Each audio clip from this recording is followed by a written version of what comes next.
दोस्तों नमस्कार। मंथरा अयोध्या के राजा दशरथ की रानी कैकेयी की प्रिय दासी थी।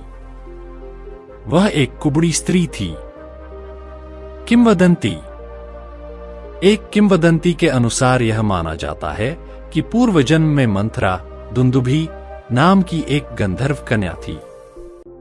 रामचरितमानस के अनुसार मंथरा दासी के कहने पर ही राम के राज्याभिषेक होने के अवसर पर कैकेयी की मति फिर गई और उसने राजा दशरथ से 2 वरदान मांगे। पहले वर में उसने भरत को राज्यपद और दूसरे वर में राम के लिए 14 वर्ष का वनवास मांगा। अयोध्या आगमन। मंथरा और रानी कैकेयी केकय देश की थीं। केकय रामायण तथा परवर्ती काल में पंजाब का एक जनपद था। इसे कैकेय, कैकस या कैकेयस के नाम से भी जाना जाता था। यह गंधार और विपाशा या ब्यास नदी के बीच का प्रदेश था। वाल्मीकि रामायण से विदित होता है कि केकय जनपद की राजधानी राजगृह या गिरिव्रज में थी। जब कैकेयी का विवाह अयोध्या के राजा दशरथ से हुआ तब मंथरा भी कैकेयी के साथ ही अयोध्या आ गई थी। राम का राजतिलक। जब राम के राजतिलक का समाचार अयोध्या के घर घर में पहुंच गया तब सारा नगर प्रसन्नता से झूम उठा। प्रत्येक घर में मंगलाचार होने लगे। रात भर स्त्रियां मधुर कंठ से मंगलगान करती रहीं। सूर्योदय होते ही नगर निवासी अपने अपने घरों को वंदनवार, ध्वजापताका आदि से सजाने लगे। नाना प्रकार के सुगंधित एवं विभिन्न रंग के पुष्पों से सजे हाट बाजारों की शोभा वर्णनातीत हो गई। नट, नर्तक, गवैया आदि अपने अद्भुत खेल दिखाकर पुरवासियों का मनोरंजन करने लगे। स्थान स्थान पर कदली स्तंभों के द्वार बनाए गए। ऐसा प्रतीत होता था कि अयोध्या नगरी नववधू की भांति रिंगार कर राम के रूप में वर के आगमन की प्रतीक्षा कर रही है। मंथरा की सोच। महारानी कैकेयी की प्रिय दासी मंथरा के हृदय को श्रीराम के राजतिलक का समाचार सुनकर और नगर की इस अभूतपूर्व छटा को देखकर बड़ा आघात लगा। वह सोचने लगी कि कौशल्या का पुत्र राजा बनेगा तो कौशल्या राजमाता कहलाएगी। जब कौशल्या की स्थिति अन्य रानियों से श्रेष्ठ हो जाएगी तो उसकी दासियां भी अपने आप को मुझसे श्रेष्ठ समझने लगेंगी। इस समय कैकेयी राजा की सर्वाधिक प्रिय रानी है। राजमहल पर एक प्रकार से उसका शासन चलता है। इसीलिए राजप्रासाद की सब दासियां मेरा सम्मान करती हैं। किंतु कौशल्या के राजमाता बनने पर वे मुझे हेय दृष्टि से देखने लगेंगी। उनकी उस दृष्टि को मैं कैसे सहन कर सकूंगी? नहीं, यह सब कुछ मैं नहीं सह सकूंगी।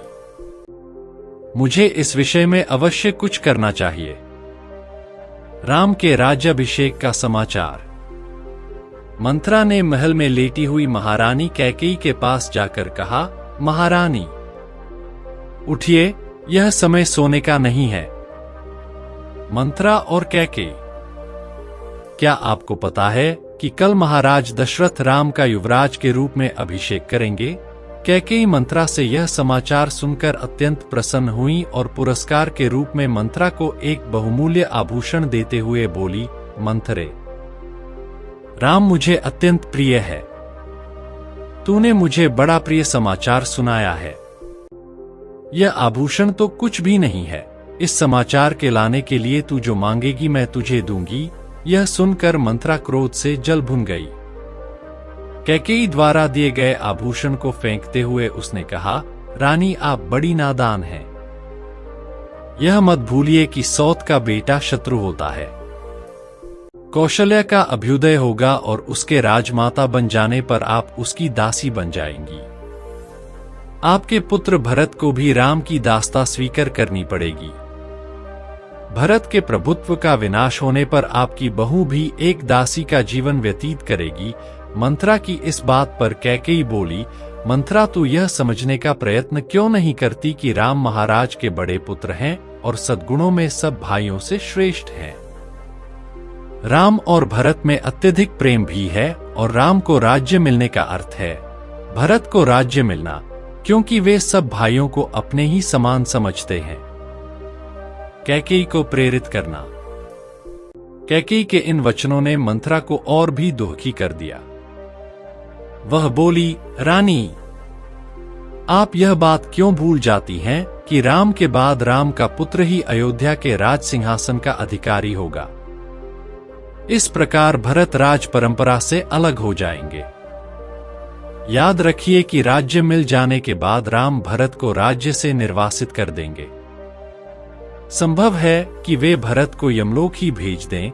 मंथरा के मुख से भरत के अनिष्ट की आशंका की बात सुनकर कैकेयी विचलित हो उठी। उसने मंथरा से पूछा, ऐसी स्थिति में मुझे क्या करना चाहिए? मंथरा बोली, संभवतः आपको स्मरण होगा कि एक बार देवासुर संग्राम के समय आपको साथ लेकर आपके पति युद्ध में इंद्र की सहायता करने के लिए गए थे। उस युद्ध में असुरों ने अस्त्र शस्त्रों से महाराज दशरथ के शरीर को जर्जर कर दिया था और वे मूर्छित हो गए थे। आपने सारथी बनकर उनकी रक्षा की थी, जिसके बदले में उन्होंने आपसे 2 वरदान मांगने के लिए कहा था।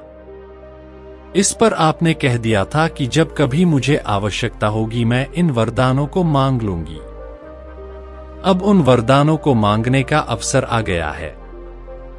आप एक वर्ष से भरत का राज्याभिषेक और दूसरे वर्ष से राम के लिए 14 वर्ष तक का वनवास मांग लीजिए। इस कार्य की सिद्धि के लिए आप मैले कुचैले वस्त्र पहनकर कोप भवन में जाकर बिना बिस्तर बिछाए भूमि पर लेट जाइए। आपको दुखी और कुपित देखकर महाराज आपको मनाने का प्रयत्न करेंगे। आप उसी समय अपने दोनों वर मांग लीजिए। वर मांगने के पूर्व उनसे वचन अवश्य ले लेना, क्योंकि वचन देने के पश्चात वे दोनों वरदानों को देने के लिए बाध्य हो जाएंगे। मंथरा का परामर्श मानकर कैकेयी ने ऐसा ही किया और कोप भवन में जाकर लेट गई।